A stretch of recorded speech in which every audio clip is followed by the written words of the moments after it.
now we are talking about the gram-negative diagnostic tests, lab 4. So when a patient has an infection, you do the gram staining, you do the streaking followed by gram staining, and then the next step is to go for the diagnostic tests. You already learned about gram-positive diagnostic tests, and if the patient's sample shows many gram-negative cells, especially for GI infections, enteric bacteria is anaerobic and gram-negative mostly, facultative anaerobic, so they also can grow in the presence of oxygen, and they are mostly gram-negative that reside inside your guts. So for those bacterial infections, you need to do some of these tests that we'll be learning in the lab 4. Okay. The first test we are going to talk about is sugar fermentation test.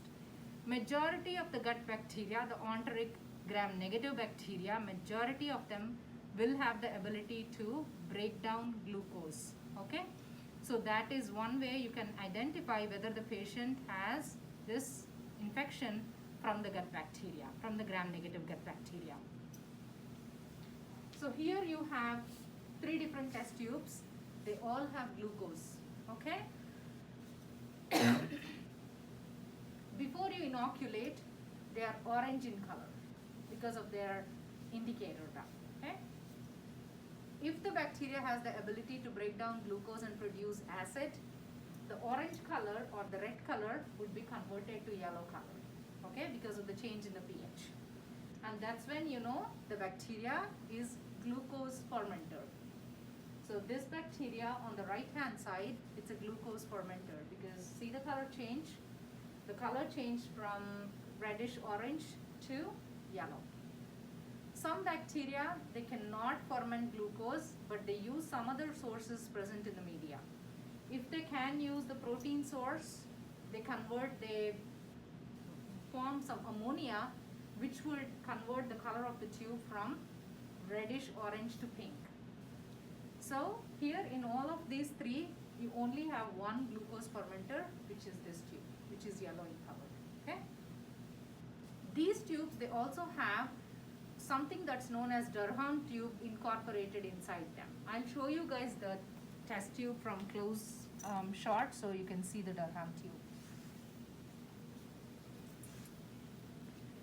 If you closely look at this test tube, this has the media, that is glucose, and it also has the phenol red indicator, and it also has a tiny tube inverted inside that is known as Durham tube.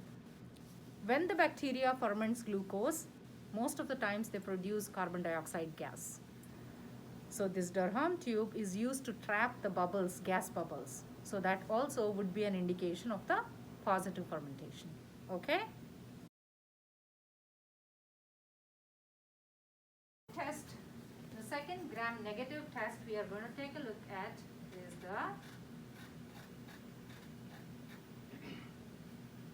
SIM test. SIM stands for hydrogen sulfide, S, indole, I, motility, M. So you are kind of testing for 3 different things in just one media. Okay? You're testing for the presence of hydrogen sulfide gas, you're testing for the presence of indole gas, and you're also testing whether the bacteria can move or not. Okay? How do you do it? This is how uninoculated SIM tube, test tube looks like. It's yellow in color, has the media, and when you add the bacteria, if the bacteria can interact with the cysteine, which is an amino acid in the media, and it can produce the hydrogen sulfide, it's going to convert the whole test tube to black in color. Okay, so the dark color you see, the black color you see, is because of the hydrogen sulfide being produced by the cysteine amino acid metabolism. Okay, and that hydrogen sulfide would interact and precipitate the ion that is present in the media and give you that black color. So this bacteria is positive for hydrogen sulfide. What about this one? You see a very nice pink ring here. So that indicates the presence of indole gas. I stands for indole. If the bacteria can use the tryptophan amino acid, it produces indole gas. Okay? And for this, you will need to add something that's known as Kovacs reagent. So you take the test tube, you add the Kovacs reagent, and if you see the pink color, it's the bacteria is positive for indole gas. Okay? Same bacteria can be positive for hydrogen sulfide and also for indole. So this same test tube can also be pink at the top. Okay? Let me show you the SIM tubes before inoculation.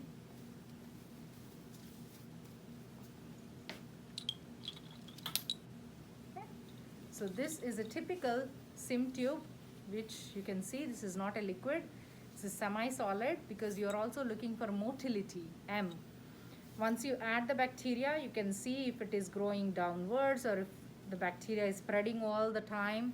If it is spreading all over, then is it motile or not motile? It is not motile. Okay? If it is growing in a directional way, it is motile.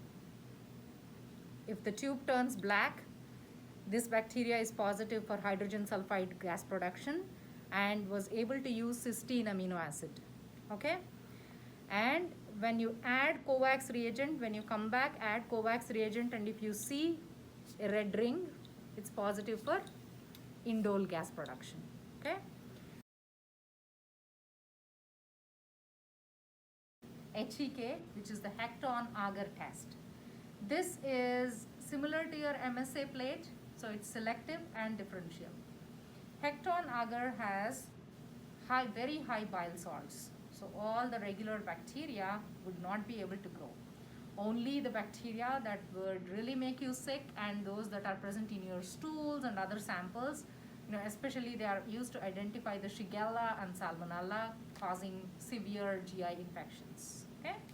So what happens here is those bacteria only can grow on the very high bile salts, and there is also lactose sugar. So those bacteria also are lactose fermenters. They will be able to convert this color from green to orange because they have the lactose sugar. They can ferment the lactose sugar, they can produce the acid, and the indicator would change the color from green to orange. Okay? So let's take a quick look at the picture here. You'll be more, you can understand better. So here, as you can see, the plate has high bile salts, which can actually also inhibit EF bacteria. So there is no growth here. Whereas all the other bacteria like Serratia marcescens or Salmonella typhimurium or any Enterobacter species can grow. But some bacteria can also convert the color from green to orange because they are lactose fermenters. Okay? Diagnostic test we are learning about is the MRVP test. So MRVP test is one test tube. You do it in one test tube. Next week when you come, when the cells grow for 24 to 48 hours, next week when you come and when you analyze the results, you split the test into two tubes. The first tube will do the MR test, wherein we are looking for the fermentation of glucose to mixed acid fermentation. Okay? So the carbohydrate source that is present in the media, whether the bacteria was able to convert it into an acidic product, mixed acid fermentation or not. If the bacteria converted the carbohydrate source to a mixed acid fermentation, you'll see a color change when you add the methyl red reagent. Okay? So once you add methyl red reagent, you see a color change. It's positive for mixed acid fermentation. If you do not see a color change with the MR, then you will have to add the VP, the Vox-Proscoor reagent. The Vox-Proscoor reagent checks whether the bacteria is able to convert the carbohydrate source to a less acidic product, which is acetoin or 2,3-butane-diol. Okay?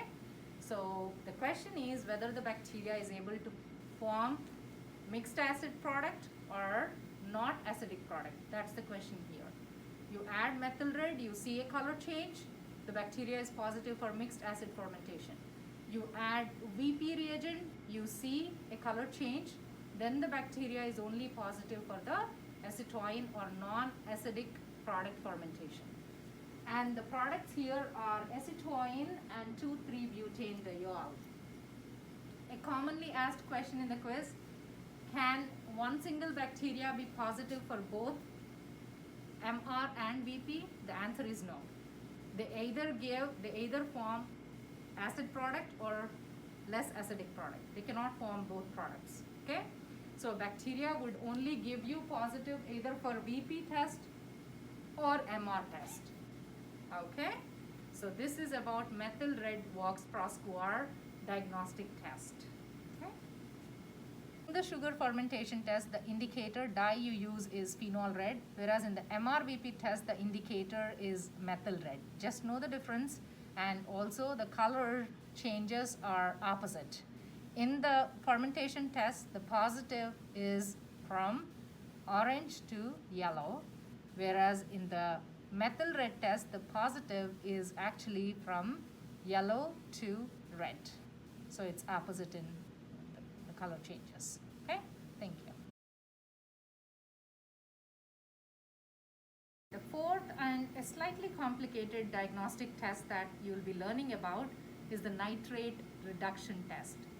The question we are asking here is the bacteria, is it able to convert the nitrate which is present in the media here to nitrite or not?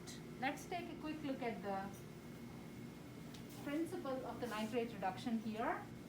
So you have nitrate in the media, and if the bacteria is able to break down the nitrate, you either get nitrite, which is the product 1, or sometimes the nitrite would be further reduced to nitrogen gas. Okay? And how would you test whether a bacteria is positive for the nitrate reduction? The first step, you grow the bacteria for 24 to 48 hours. And then next week when you come back, you add reagents A and B. Okay?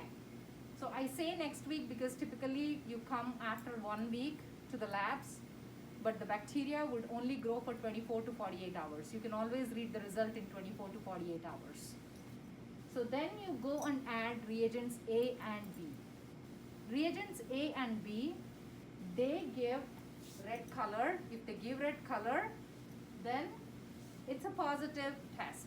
Because what happens is the nitrate is reduced to nitrite, which is the product 1, and that product would interact with the reagents A and B and give you red color. If you added reagents A and B and if you see that there is no color, then it doesn't mean it's a negative test. There are two possibilities. Either your product has been reduced all the way to nitrogen gas, or there was no reduction of nitrate. Those two are the possible situations. And what you do is then you go and add a little bit of zinc dust. The zinc dust would go and interact with the nitrate, which is substrate. If the substrate interacts with zinc dust, you would still see red color. So if you get red color after you add zinc dust, it's a negative reaction because the reduction did not happen, the substrate is still there, and that's the reason you are seeing red color. If you added zinc dust and if you do not see any color change, it would be an indication that your product is reduced all the way to nitrogen gas, and that's the reason zinc dust is not giving you any red color. I know it's slightly confusing. Let's take a look at the PowerPoint. Probably that picture should make you understand better.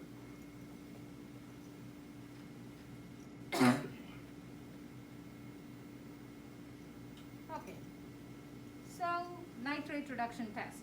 The goal of this test is to identify the nitrate reduction bacteria that are able to reduce the nitrate in the media. So this is the reaction you are looking for.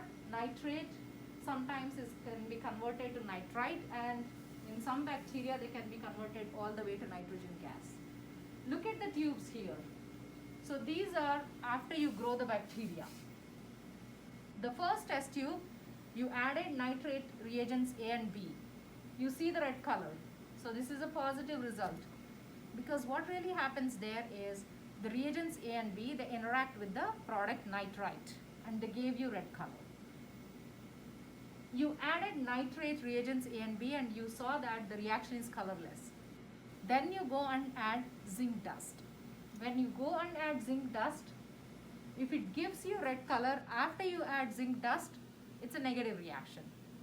The reason is the zinc dust can only interact with the nitrate, which is the substrate. So the reaction did not happen, the nitrate is all remaining there, and that's why you see a red color. After you add the zinc dust, and if you don't see the color develop, then it's again a positive test, because there is no substrate, there is no nitrate there. All the substrate had been converted to nitrogen gas. So that would be again a positive test. Please pay attention to what is written here. It's really important for your Canvas exam. Okay? Thank you. This is a very simple diagnostic test that I will be learning today, the presence of urease enzyme in the gram-negative bacteria. If the bacteria has urease enzyme, it should convert the urea to ammonia. So this is nothing but uric acid, urea. So if the bacteria has urease enzyme, the uric acid would be converted to ammonia, and because of the indicator, you would see the liquid, the urea, turning to pretty pink in color because of the ammonia. Okay, so let's take a quick look at the picture here. So you see the two tubes here. This bacteria has no urease, so the uric acid or urea was not converted to ammonia, and that's the reason you don't see a color change. But here this bacteria has urease, and because of the urease enzyme, when you grow the bacteria in this media, you come back and check after 24 to 48 hours, you will see the pretty pink color in one of those tubes. So this bacteria has urease enzyme. Okay.